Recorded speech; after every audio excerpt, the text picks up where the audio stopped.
اعوذ باللہ من الشیطان الرجیم بسم اللہ الرحمن الرحیم الحمد للہ الذی اول بلا اول کان قبلہ والآخر بلا آخر یکون بعدہ الذي قصرت عن رؤيته أبصار الناظرين وعجزت عن نعته أوهام الواصفين والصلاة والسلام على أكرم الأكرمين والصلاة والسلام على أشرف الأنبياء والمرسلين حبيب إله العالمين العبد المرتضى والنبي المجتبى والرسول المصطفى سيدنا ونبينا وشفيع ذنوبنا وطبيب نفوسنا ومولانا أبي القاسم محمد اللهم صل على محمد وأهل بيته الطيبين الطاهرين المعصومين المظلومين المنتجبين المنتخبين الميامين سيما بقية الله في الأرضين الذين أذهب الله عنهم الرجس وطهرهم تطهيرا اللهم صل على محمد وآل محمد رحمة الله على محبيهم واللعنة الدائمة على أعدائهم أجمعين. مجلس کے آخر میں تابوت کی برآمدگی ہے، لہٰذا تفصیل سے کسی دعا کا موقع نہیں ہو پائے گا، تو ابتدائی کلام ہی میں توسل کرتے ہیں اس ہستی سے کہ جن سے رسول اللہ بھی متوسل ہو جاتے تھے. ان کی حاجت کے لیے جب وہ خود سجدے میں جا کے دعا کرتے تھے تو کہتے تھے اللہم اغفر لعلی بحق علی، پروردگار تجھے علی کا واسطہ ہے کہ تو علی کی مشکل کو حل فرما دے. تو جہاں انبیاء و مرسلین و ملائکہ مقربین نے توسل اختیار کیا مولا کائنات سے، آج کی شب ہم اسی سلسلے میں اپنے آپ کو شامل کرتے ہیں سب مل کر. بسم اللہ الرحمن الرحیم.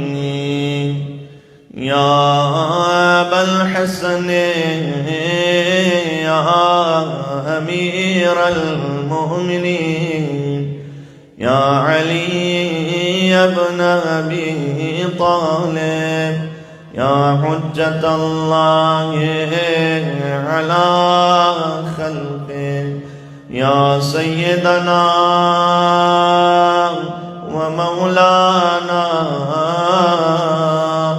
انا توجہنا واستشفعنا وتوسلنا بك إلى الله وقدمناك بين يدي حاجاتنا يا وجيها عند الله اشفع ما شاء یا وجیہا عند اللہ اشفع. نجف کا ایوان طلع سوچ کے پڑھئے گا آخری. یا وجیہا عند اللہ اشفع لنا عند اللہ. صلوات بر محمد و آل محمد. اللہم صل علی محمد و آل محمد. اما بعد فقد قال اللہ الحکیم فی کتابہ المجید. بسم اللہ الرحمن الرحیم. ام یحسدون الناس علی ما آتاہم اللہ من فضلہ فقد آتینا آل ابراہیم الکتاب والحکمہ وآتیناہم ملکا عظیما. نعرہ صلوات. اللہم صل علی محمد. مولا علی علیہ السلام کی خوشنودی کی خاطر ایک اور مل کے بلند تر صلوات بیجئے گا.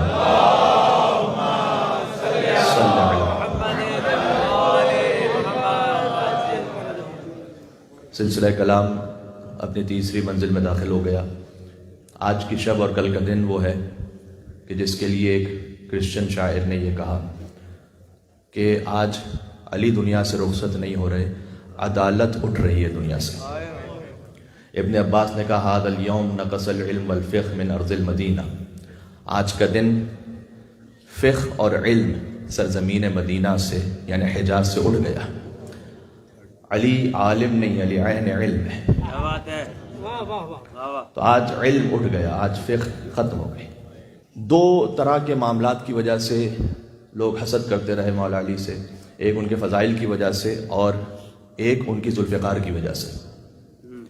جبکہ رسول اللہ ہاتھ اٹھا کر دعا مانگتے تھے کہ پروردگار تو لوگوں کے دلوں میں علی ابن ابی طالب کی محبت ایجاد فرما۔ یہ تاریخ میں لکھا ہوا ہے کہ رسول اللہ دعا مانگا کرتے تھے اللہ سبحانہ وتعالیٰ سے کہ پروردگار ان کے دلوں کو موڑ دے علی ابن ابی طالب کی طرف، مائل کر دے ان کے دلوں کو مولا علی کی طرف۔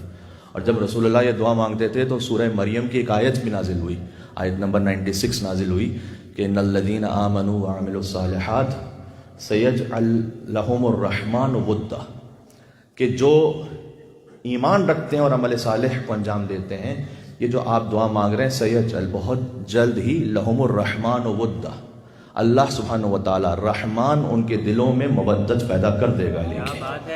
یہ ودا اسی مودت کے لفظ سے، سبحان اللہ سبحان اللہ۔ لیکن دو شرطیں ہیں، ایمان بھی رکھو عمل صالح بھی رکھو، تب جا کر علی کی محبت نصیب ہوگی، ہر ایک کو نصیب نہیں ہو سکتی۔ کیا بات ہے۔ اور پھر حدیث میں یہ بھی آیا کہ ان امرنا صعب مستصعب، ہمارا جو امر ولایت ہے وہ مشکل ہے، اور مستصعب مشکل سے ہاتھ آتا ہے۔ اس کا ترجمہ یوں بھی ہے کہ ہمارے فضائل سخت بھی ہیں، مشکل سے سمجھ میں آتے ہیں۔ ان امرنا صعب مستصعب، ہر ایک اس کا تحمل نہیں کر سکتا، لا یتحملہ، اس کو تحمل نہیں کیا جا سکتا۔ بعض جگہوں پر ہے کہ لا یقر بامرنا، ہمارے امر کا اقرار نہیں کر سکتا کوئی مگر یہ کہ نبی مرسل او ملک مقرب او عبد مؤمن امتحن اللہ قلبہ للایمان۔ کیا کہنے، سبحان اللہ سبحان اللہ۔ یہ میں حدیث سنا رہا ہوں آپ کو، ایک مل کے صلوات بھیجیں یہاں سے وہاں تک محمد و آل محمد پر، اللہم صلی علی محمد و آل محمد۔ ہمارے امر کو تحمل وہ کر سکتا ہے جو نبی مرسل ہو یا ملک مقرب ہو یا ایک ایسا مومن ہو، عبد مومن، کہ جس کے دل کا اللہ نے امتحان لے لیا اور وہ اس امتحان میں کامیاب ہو چکا ہو۔ ایسی کثرت سے احادیث ہیں، ایک نہیں ہے، کثرت سے احادیث ہیں کہ ہر ایک تک وہ امر پہنچتا نہیں ہے۔ تو بہرحال حضور علیہ السلام نے بار بار دعا فرمائی اس خاطر، اور میں نے کل آپ کی خدمت میں عرض کیا تھا کہ جب فتح مکہ تک بات پہنچی تو دیکھیں معاملات اب بہت زیادہ مکس بھی ہو چکے تھے، اس لیے کہ دو لوگ تھے کہ جو علی بن ابی طالب علیہ السلام سے حسد رکھتے تھے، دو طرح کے لوگ، ایک تھے مکہ والے ایک تھے مدینہ والے۔ دونوں کی وجوہات بھی قدرے مختلف تھیں۔ البتہ یہ کہ مدینہ والے اور مکہ والے، ان کا بیک گراؤنڈ جو تھا وہ ایک ہی تھا، ان کا کلچر ایک ہے، ان کی زبان ایک ہے، ان کے قبیلے ایک ہیں، ان کا اٹھنا بیٹھنا ایک ہے، لیکن ایک درمیان میں مذہبی دیوار حائل ہو گئی تھی، کیونکہ مکہ میں کفار رہتے تھے، مدینہ میں مسلمان رہتے تھے، تو ان کا آپس میں ملنا جلنا برہا نہیں تھا، چونکہ مکہ والے اب مدینہ کی طرف نہیں جاتے تھے، مدینہ والے مکہ کی طرف نہیں جاتے تھے، لیکن وہاں پر کافر ہیں، یہاں پر مسلمان ہیں۔ فتح مکہ کے بعد کیا ہوا؟ فتح مکہ کے بعد وہ جو دیوار تھی وہ ختم ہو گئی، اب ان کا اٹھنا بیٹھنا شروع ہو گیا، اب ان کی محفلیں پھر سے شروع ہو گئیں۔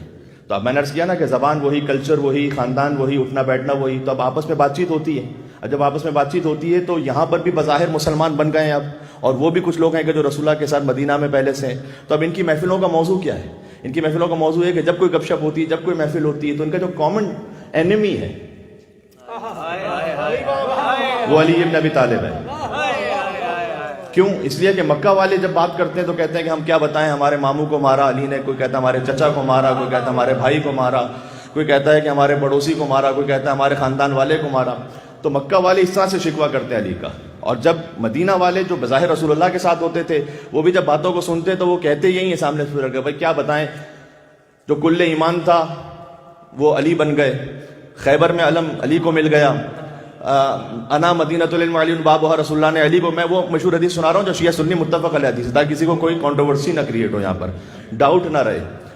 تو اب کیا کیا جائے کہ یہ ساری فضیلتیں تو علی لے گئے، تو اب آپس میں ان کے درمیان ایک مشترکہ معاملہ یہ ہے کہ سارے فضائل مدینہ والے سمجھ رہے ہیں کہ علی لے گئے، اور مکہ والے سمجھ رہے ہیں کہ ہمارے جتنے بھی آبا و اجداد آس پاس کے پہلوان سرما تھے سب کو علی نے مارا۔ تو آپس میں اب یہ معاملہ جو ہے اس طرح سے اور زیادہ ہیٹ اپ ہو رہا ہے، اور اس کی دلیل یہ ہے کہ اتنا زیادہ یہ ہیٹ اپ ہو چکا ہے معاملہ، میں آپ سے کہہ رہا ہوں، دیکھیں بڑی سامنے کی بات ہوتی ہے کہ اگر کلاس میں 10 لوگ ہیں، بچے ہیں، اور اس میں سے ایک بچہ جو ہے ٹاپ پوزیشن پر ہے اور ہمیشہ ہی وہ ٹاپ پر آتا ہے، تو ایک دو تو شاید کوئی نیک دل بچے ہوں گے کہ جو اس کے لیے احترام کے قائل ہوں گے، لیکن باقی 8-10 جو ہے نا اس کے جلنے والے ہوں گے کہ بھائی اسی کا نام کیوں آتا ہے، اسی کی تصویر کیوں آتی ہے۔ ایسے ہی ہوگا یا نہیں؟ تو اتنا آسان نہیں ہے اس کو سہنا، اس کو تحمل کرنا. تو اب معاملہ ان کے ساتھ یہی ہو گیا، اور اتنا زیادہ یہ اندر اندر معاملہ بند رہا ہے اور ابل رہا ہے، یوں کہوں تقریباً سب کو اندازہ ہے کہ رسول اللہ اپنے بعد کیا اعلان کرنے والے ہیں، اور پوری کوشش ان کی ہے کہ کسی طریقے سے اعلان روکا جائے، یہ اعلان نہ ہونے دیا جائے. یہ غدیر کا معاملہ اتنا آسان نہ سمجھے، اس پر قرآن کی سند موجود ہے. یا ایھا رسول بلغ ما انزل الیک من ربک فإن لم تفعل فما بلغت رسالتہ واللہ یعصمک من الناس. دیکھیں زرکاری طور پر خطرے کو ایکسپٹ کیا جانا معمولاً نہیں ہوتا ہے.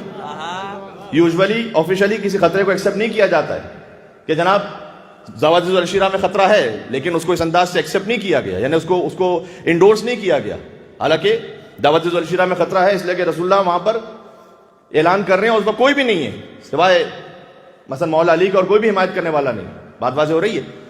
تو دعوت العشیرہ میں خطرہ ہے، لیکن اس وقت یہ آیت نہیں آئی ہے. ہجرت کے موقع پہ خطرہ، اس وقت آیت نہیں آئی ہے. یہ بدر پہ خطرہ ہے، احد میں خطرہ ہے، خندق میں خطرہ ہے، خیبر، ہر جگہ خطرہ ہے، لیکن یہ آیت نہیں آ رہی ہے وہاں پر، اس لیے کہ وہاں پر بچانے والا علی ہے. اب علی ابن ابی طالب کی ولایت پر معاملہ ہے، تو بچانے والا خدا ہے.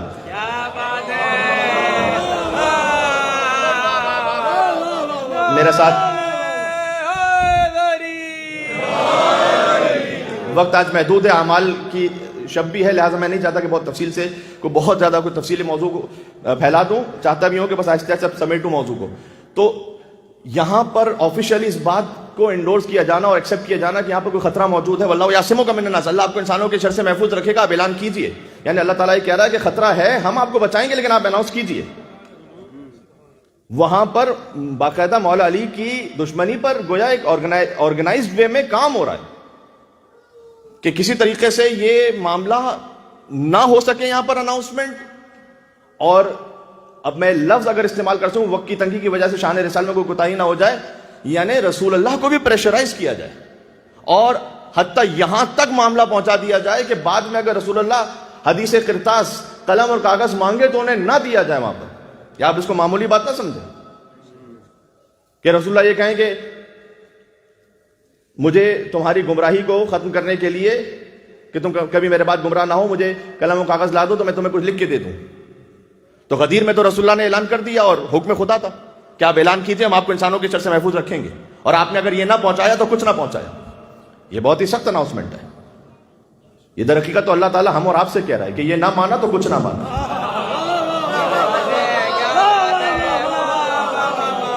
اور ہم جیسے خطبہ سے بھی کہہ رہا ہے کہ یہ نہ پڑھا تو کچھ نہ پڑھا، اور آپ سے بھی کہہ رہا ہے کہ یہ نہ سنا تو کچھ نہ سنا.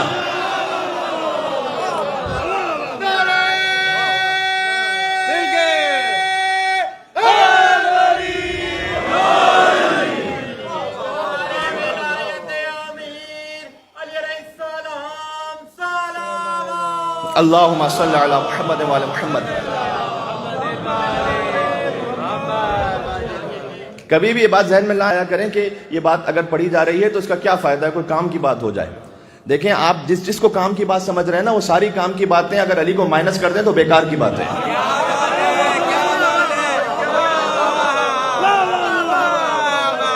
یہ بات سمجھ میں آ رہی ہے؟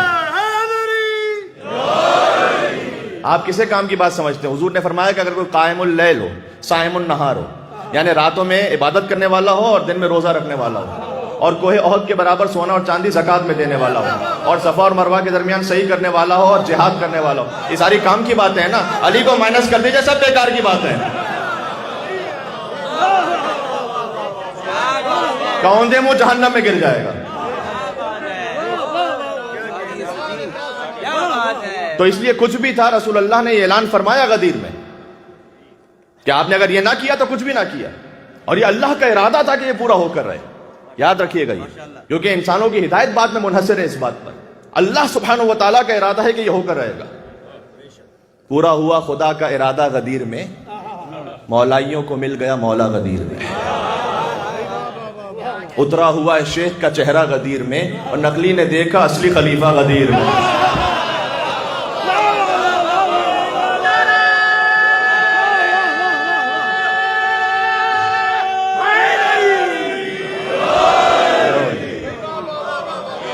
بات سمجھ میں آ رہی ہے؟ ہے کیا بات ہے کس کس کے خواب تھے کہ جو مٹی میں مل گئے, نکلا ہے حسرتوں کا جنازہ. تو رسول اللہ نے وہ اعلان تو کیا. اب وہ جب اعلان ہو چکا ہے اس کے بعد بھی جرأتیں آپ دیکھیے, اس کو بڑا سیریسلی دیکھیے گا کہ یہ کوئی معمولی بات نہیں ہے کہ کوئی رسول اللہ وہاں سامنے قلم و کاغذ مانگے اور سامنے سے کوئی اتنی بڑی بات تہمت کے طور پر کہے اور ایسا لفظ استعمال کرے کہ جو میں ممبر سے بیان کرتے ہوئے بھی تو گھبراتا ہوں تھوڑا سا. اور کیا یہ بخاری میں نہیں لکھا ہوا کہ میں کہیں اور سے پڑھ رہا ہوں؟ اور جس نے بھی کہا وہ پتہ ہے کتاب میں اور تاریخ میں موجود ہے. لیکن میں یہ کہہ رہا ہوں کہ جو باقی لوگ ہیں, اب یہاں پر خطاب ہو رہا ہے مجلس میں, کوئی ایک اٹھ کر کوئی بدتمیزی کر دے مجھ سے تو آپ کیا رہنے دیں گے اسے؟ آپ کہیں گے ذرا سائڈ پہ آئیے, آپ نکلے باہر, ہم دیکھتے ہیں آپ سے بات کرتے ہیں. وہاں کائنات کے رسول کہہ رہے ہیں کہ مجھے قلم و کاغذ دو, سامنے سے کہہ رہے ہیں کہ آپ ہذیان بکرے, آپ کو پتہ نہیں آپ کیا کہہ رہے ہیں, اور کوئی سامنے سے ہے نہیں کہنے والا وہاں پر. ابھی میں بتاتا ہوں کہ علی بن ابی طالب نے کیوں نہیں کہا, لیکن کوئی اور نہیں ہے کیا کہنے والا کہ تمہاری جرأت کیسے کہ تم رسول اللہ کے لیے کیا بات کرے ہو. اس کا مطلب یہ ہے کہ آرگنائزیشن بغض علی کی یہ جو پارٹی ہے وہ اتنی اسٹرانگ ہو چکی ہے کہ اطراف میں آس پاس اسی قسم کے لوگ ہیں. آپ سوچئے رسول اللہ کس پوزیشن سے گزر رہے ہیں. تو غدیر کا معاملہ بھی اتنا سخت ہے. اچھا, غدیر کے معاملے میں اللہ تعالیٰ کہہ رہا ہے کہ آپ اعلان کیجئے, ہم آپ کو بچائیں گے, جبکہ وہاں پر سارے 3 سٹارز موجود ہیں, سارے مسلمان ہیں, سارے صحابی ہیں, سارے حاجی ہیں, وہ سارے 3 سٹارز وہاں موجود ہیں. لیکن اس کے باوجود بھی کہہ رہے ہیں کہ خطرہ ہے. اللہ تعالیٰ کہہ رہے ہیں خطرہ ہے یہاں پر, تو آپ اعلان کیجئے. اور رسول اللہ نے اعلان فرمایا. بعد میں حضور کہہ رہے ہیں کہ مجھے لکھنے کے لیے 2 قلم کاغذ نہیں دیا گیا. اچھا, مولا علی علیہ السلام نے کیوں نہیں قلم کاغذ لا کر دے دیا؟ یقین فرمائیے اگر علی ابن ابی طالب یہ کام کر دیتے تو علی بھی قتل ہوتے اور رسول اللہ بھی قتل ہوتے. معمولی بات نہیں ہے. اور پھر ایک بات اور یہ کہ جب آپ سامنے کسی شخص پر نعوذ باللہ من ذالک اس کی دماغی کیفیت پر شک کا اظہار کر دیں تو بعد میں اگر وہ کچھ لکھ کے بھی دے دے تو اس کی کیا اتھینٹسٹی رہ جاتی ہے؟ اب سوچیں کتنا بڑا دشمن نے حربہ استعمال کیا کہ بھئی یہ تو ابھی اپنے سینسس میں نہیں ہے, یہ تو بہت زیادہ بخار میں مبتلا, اپنے سینسس میں ہے نہیں, تو نعوذ باللہ من ذالک ہذیان بکرے ان کو پتہ ہی نہیں کہ یہ کیا کہہ رہے ہیں. اگر پتہ نہیں کیا کہہ رہے ہیں تو لکھ کے بھی دے دیں تو بعد میں کیا ہوگا, تو ہذیان میں لکھ دیا تھا, تو اس تحریر کی پھر حیثیت کیا رہ جائے گی؟ آپ دشمن کا حربہ دیکھیں. اور پھر رسول اللہ نے تیسرا کام یہ کیا کہ اسامہ کے لشکر کو تیار کیا, کہ اسامہ کا لشکر, چونکہ رسول اللہ جانتے تھے کہ سارے جو فتنہ پرست ہیں نا ان سب کو بھیج دو مدینہ سے باہر. اب ویسے تو 1 گھنٹے کی تقریر ہوتی ہے, میں ویسے سوا گھنٹے آپ سے خطاب کر رہا ہوں, لیکن سوا گھنٹے کی تقریروں میں بہت ساری باتیں نہیں آ سکتی. اب یہاں پہ کوئی کسی کو ایکسکیوز نہیں ہے کہ مجھے پڑھنا نہیں آتا, مجھے لکھنا نہیں آتا, میرے پاس ریسورسز نہیں ہے. آپ کے پاس کتابیں بھی ہو سکتی ہیں, PDF پر, آن لائن بھی ہو سکتی ہیں, انگلش میں, اردو میں, سب جگہ ہر طرح کا مواد موجود ہے. آپ کو خود جا کے بھی کچھ چیزیں دیکھنی چاہیے. یہ تو میں فقط بچوں کے لیے کچھ چیزیں ان کے ذہن میں ابھار رہا ہوں اور آمادہ کر رہا ہوں کہ آپ ہر کس و ناقص سے دین نہ لینے بیٹھ جائیں. وہ کل بریانی والی مثال دی تھی جو بڑی پاپولر ہوئی, تو آج اسی مثال کو آگے بڑھاتا ہوں. بھائی اعلان ہوا کہ مجلس کے بعد بڑی بہترین پھر بریانی ہے. لوگ کہیں گے کہ مولانا صاحب بس روز وعدے پہ ڈرکھا دیا, عجب کیا, غضب کیا جو تیرے وعدے پہ اعتبار کیا. لیکن اب آپ سب تیار ہیں کہ مولانا جلدی مجلس ختم کریں, یہ بات ختم ہو تو ہم جا کے جو ہے وہ تھوڑا سا نیاز سیر کریں, ہم جا کے اس میں دسترخوان پہ بیٹھیں اور نیاز کھائیں. تو اچانک درمیان میں کسی نے خبر دی کہ وہ جو بریانی تھی نا اس میں کسی نے پوٹیشیم سائنائڈ ملا دی ہے. اب آپ جا کے کھا لیجیے. آئیں گے؟ نہیں, جان کا خطرہ ہے. یہ جو اسلام تھا نا بڑا خوبصورت, جو رسول اللہ نے اللہ کی شریعت کے مطابق ہمیں دیا تھا, اس پر آپ ہم سے اصرار کرتے ہیں کہ یہ والا اسلام لیجیے جو آپ چاہتے ہیں, ہم وہ کیوں نہیں لیتے وہاں سے؟ اس لیے کہ اس میں بغض علی کا پوٹیشیم سائنائڈ ملایا ہوا ہے.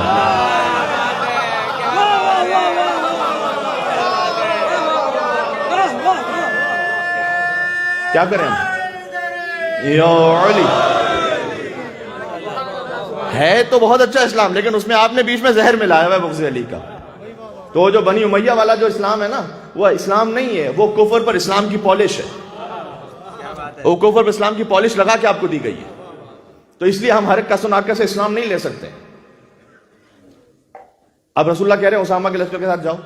تو یہاں پر ہر معاملے میں دفاع پر آنے والے انہوں نے یہ کہا کہ جناب وہ صحابہ کرام رضوان اللہ تعالیٰ علیہم اجمعین کیسے چلے جاتے، رسول اللہ کو چھوڑ کے، رسول اللہ کا آخری وقت تھا. تو آپ خود سوچئے گا کہ اگر ایک باپ جو ہے وہ مر رہا ہو اور اس کا بیٹا ہو، یہ ہوتا بھی ہے کہ بھائی فرض کیجئے کہ باپ کراچی میں ہے، لاہور میں ہے، حیدرآباد میں، لکھنؤ میں ہے، اور فرض کی طبیعت خراب ہے اور بیٹا وہاں پر گیا ہوا اور لگ رہا ہے کہ بس یہ آخری سانسیں ہیں، تو چاہے باپ یہ کہہ بھی رہا ہو کہ بھائی تم ٹھیک ہے آسٹریلیا واپس چلے جاؤ، اپنی جاب پہ چلے جاؤ، وہ کتنا بھی اصرار کرے لیکن بیٹا نہیں جا رہا. کیوں نہیں جا رہا؟ اس لیے کہ ایسا نہ ہو کہ حسرت ہی رہ جائے کہ باپ کے جنازے پہ شریک نہ ہو سکوں، فرض کیجیے اگر 1-2 دن میں انتقال ہو جائے. تو اگر اسامہ کا لشکر اسی خاطر ہے رکا ہوا مدینہ کے باہر، 10,000 کا لشکر ہے کہ بھائی پتہ نہیں ہم چلے جائیں رسول اللہ کے پیچھے انتقال ہو جائے تو رسول اللہ کے جنازے میں شریک نہ ہو سکے، تو ہونا کیا چاہیے تھا؟ جہاں رسول اللہ کے وصال کی خبر آئے تو پورا مدینہ ٹوٹ جانا چاہیے تھا رسول اللہ کے جنازے پر. مدینہ میں تو دل دھرنے کی جگہ نہیں ہونی چاہیے تھی کہ وہاں پہ سب رسول اللہ کے جنازے، پورا جو اسامہ کا لشکر 10,000 کا وہ آگے رسول اللہ کے غسل و کفن میں، وہ سب آگے رسول اللہ کے جنازے میں. لیکن اگر فرض کیجئے کہ بیٹا تو وہاں کراچی لاہور میں ہے، جہاں نہیں رہا باپ کے کہنے پر، جہاں باپ کا انتقال ہوا باپ کے جنازے پہ بھی نظر نہیں آ رہا، تو اب واپس آسٹریلیا گیا بھی نہیں، باپ کے جنازے پر آیا بھی نہیں، تو کیوں وہاں موجود ہے؟ کوئی جائیداد کا چکر ہے باپ کے بعد کہ وہ کچھ دیکھنا چاہ رہا ہے، کاغذات الٹ پلٹ یہ کہ کوئی جائیداد ادھر ادھر سے غصب نہ کر لے، میں ہڑپ کر لوں سب سے زیادہ. تو آپ یہ سوچ لیجئے گا کہ بعد از وفات رسول جو جنازے میں نہیں آئے تھے اور وہاں اسامہ کے لشکر میں بھی نہیں جا رہے تھے، وہ کیوں نہیں جا رہے تھے وہاں پر؟ اس لیے کہ ایک منصوبہ بنا ہوا ہے، اور اس منصوبے کو انہوں نے ظاہری طور پر عملی جامہ پہنانے کی کوشش کی، اور پھر جو امامت کا راستہ تھا وہ خلافت میں بدل گیا. اب جہاں جو خلافت میں بدلا ہے نا راستہ، اس میں بھی ایک جملہ سن لیجئے گا، پھر کہلائے خلفائے راشدین. یہ وہ ہیں جو رائٹلی گائیڈڈ کیلفس ہیں. یہ میری سمجھ میں نہیں آیا، رسول اللہ کے خلیفہ ہیں تو کچھ راشد کو غیر راشد کیوں ہیں؟ بھائی مثال ہے، یعنی ایسا ہو کہ اگر میں آپ کے گھر آیا، نماز کا وقت ہوا، تو ہم نے کہا نماز پڑھنی ہے، آپ نے کہا کہ مولوی صاحب نہ ادھر نہیں، یہ ایک نماز کا مخصوص ہم نے حجرہ رکھا ہوا ہے، وہاں یہ نماز پڑھنے کے، وہ پاک صاف بالکل ہے، اطمینان ہے وہاں پر. تو ہم چلے گئے وہاں پر نماز پڑھنے کے لیے. یہ بات تو ٹھیک ہے، سمجھ میں آتی ہے. لیکن اگر آپ نے مسجد بنوائی ہے اور میں مسجد میں آیا ہوں اور ہم نے بعد میں یہ کہا کہ جناب ہم 2 رکعت تحیت مسجد کی نماز تو پڑھ لیں، نماز پڑھنے کا نہیں مولوی صاحب یہ نہیں، یہ مسجد کی پاک جگہ یہاں پر ہے. ہم کہیں یار مسجد میں بھی کوئی پاک ناپاک ہوتا ہے کیا؟ یار انبیاء میں تو راشد غیر راشد ہوتے نہیں ہیں، خلیفاؤں میں راشد غیر راشد کہاں سے آ گئے؟ یہ بات سمجھ میں آ رہی ہے؟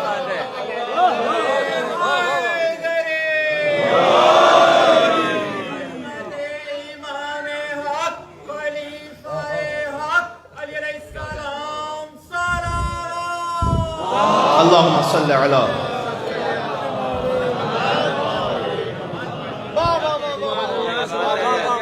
یہ کیا بات ہے کہ کوئی راشد ہے کوئی غیر راشد ہے؟ بھائی اگر رسول اللہ کے خلیفہ ہیں تو سارے راشد ہونے چاہیے. یہاں آئیے سلسلہ، حضور نے جن خلفاء کا اعلان کیا، اولہم علی آخرہم مہدی. اور ابھی میڈیا پر آف ایئر البتہ ایک معزز اہل سنت عالم دین سے بات ہو رہی تھی. میں ان کی قدر کرتا ہوں اس لیے کہ وہ جتنا ہم نے انہیں پایا حق کو قبول کرتے ہوئے بات کرتے ہیں ماشاءاللہ. اس وقت میں نام نہیں لوں گا بعض مسئلے تو ویسے کیونکہ میں نے ان سے اجازت نہیں لی ہے، لیکن بہرحال میں بات آپ کو سناؤں تو حتیٰ ان سے جب جنگ صفین کے معاملے پہ بات ہوئی تو انہوں نے واضح طور پر کہا کہ ہم حق تو مولا علی کے ساتھ سمجھتے ہیں. تو جب حق مولا علی علیہ السلام کے ساتھ سمجھتے ہیں تو لیکن ہم حاکم شام کے بارے میں انہوں نے کہا سکوت اختیار کریں گے اس لیے کہ صحابی رسول تھے، تو اب سکوت اختیار کریں گے، کچھ نہیں کہیں گے ان کے بارے میں. تو چونکہ ان کا اس حوالے سے احترام رہے گا کہ صحابی رسول ہیں. تو میں نے ان سے ایک بات گزارش کی کہ جو ان کے دل پر لگی اور وہ کچھ سوچنے پر مجبور ہوئے تو اللہ کرے اس کا ایک اچھا نتیجہ بھی نکلے. میں نے ان سے کہا کہ دیکھیں تمام صحابہ کرام رضوان اللہ تعالیٰ علیہ مجمعین کا احترام تو ہم بھی کرتے ہیں، لیکن ہم صحابی کی ڈیفینیشن کیا وہ ہم سے پوچھ لیجئے پہلے. آپ نے جو ڈیفینیشن کی بھی ہے وہ یہ ہے کہ جو کل میں نے آپ کی خدمت میں عرض کیا کہ اگر کسی نے 1 گھنٹہ بھی رسول اللہ کو دیکھ لیا ہے تو صحابی رسول ہے. آپ جسے صحابیت کی سند دینا چاہتے دیجیے، لیکن ایک اس میں شرط کا اضافہ کیجیے کہ صحابی وہ ہے کہ جس نے رسول اللہ کی ایمان کی حالت میں زیارت کی ہو، کہ وہ مومن اور سے زیارت کی ہو، اور بعد از وفات رسول کم از کم پنجتن سے نہ لڑا ہو.